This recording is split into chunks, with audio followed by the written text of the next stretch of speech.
Come take a journey with me down the memory lane. It's around in the 2000.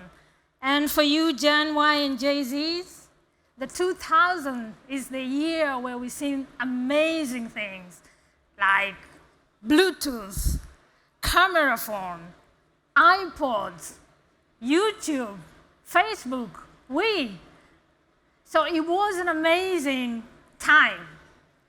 But while all this was happening, somewhere in Africa, in a small village in Africa, a boy called William, who was so passionate, that's William, he was so passionate about salvaging, about harnessing wind. So he was spending a lot of time in the local junkyard, salvaging things that he could use to make devices, makeshift devices and batteries. Where he lived in this village, they depended on agriculture, and there was severe drought that was going on during that time. Sad for him, his parents or his family was very poor, so he couldn't afford to pay school fees. He was sent away because of lack of school fees. But the smart guy convinced the teacher to allow him to actually use the library, where he discovered a textbook on energy. And that's all it took to set him on a different path to change the fate of his entire village. He discovered a book on energy, and he discovered windmill, and was so obsessed with harnessing energy so he could pump water to supply the farmlands.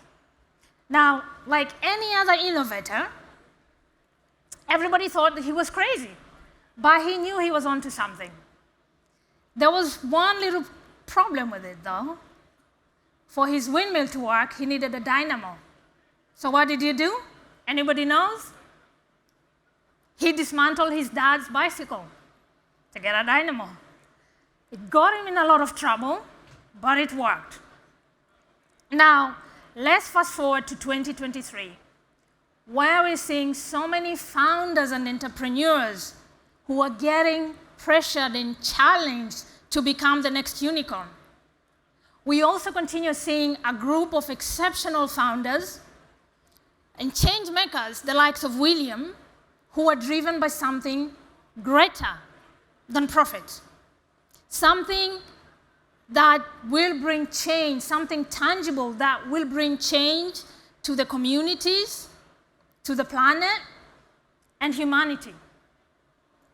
But I'm not here to talk about William. I'm here to talk about penguins as well. Why penguins, you ask? Good question.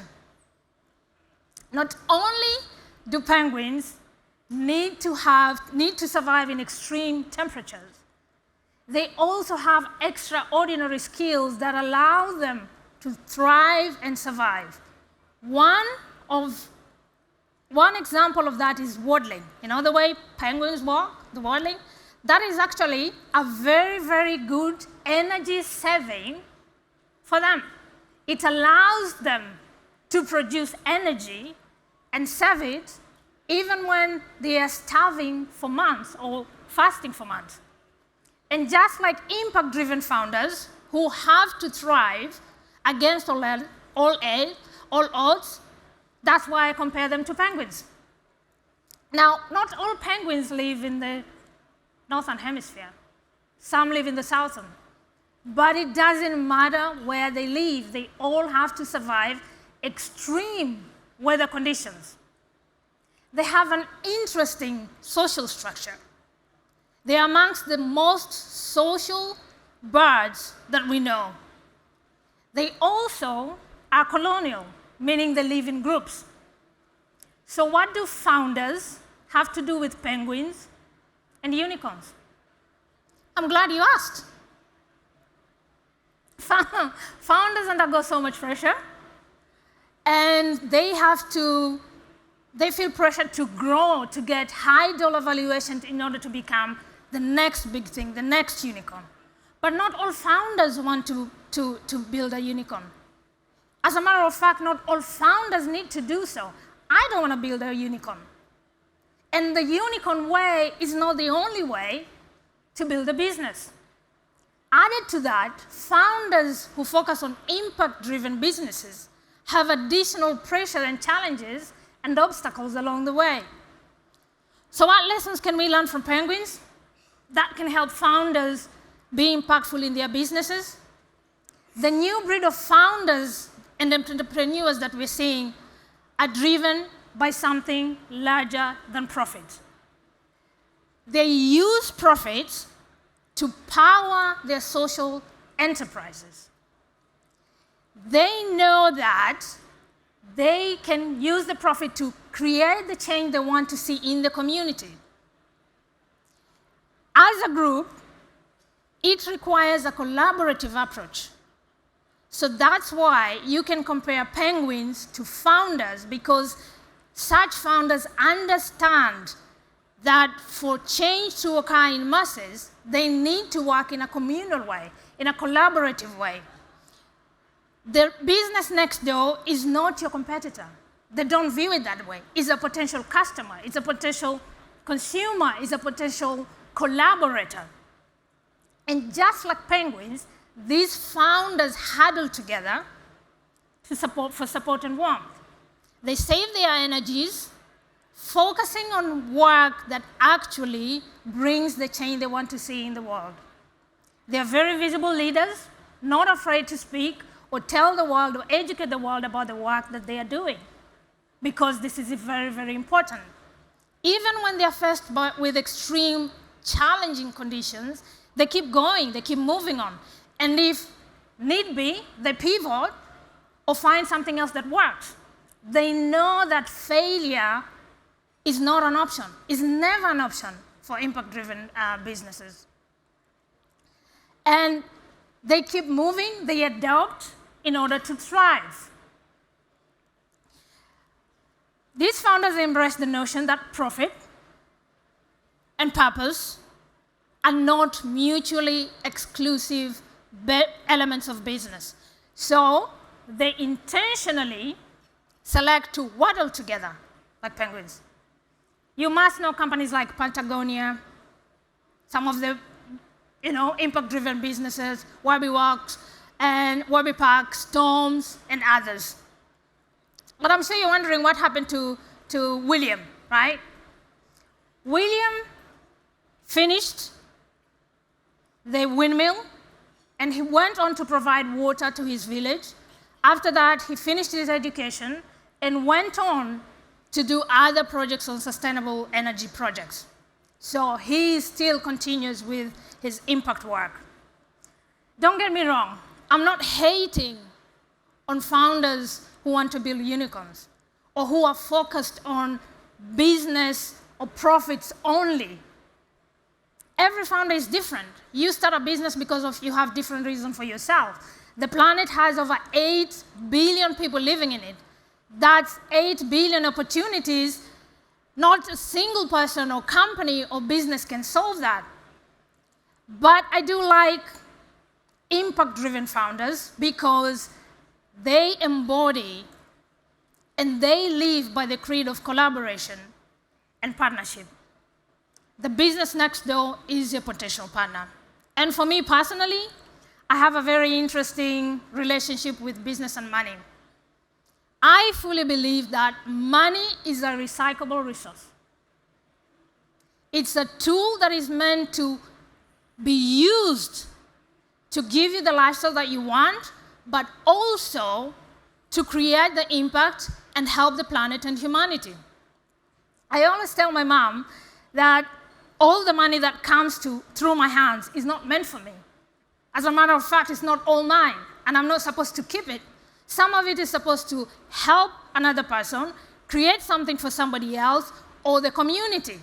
It's therefore my responsibility as an impact-driven founder to use all the tools and resources available to me to ensure that I do just that and build businesses that embody this. And like William,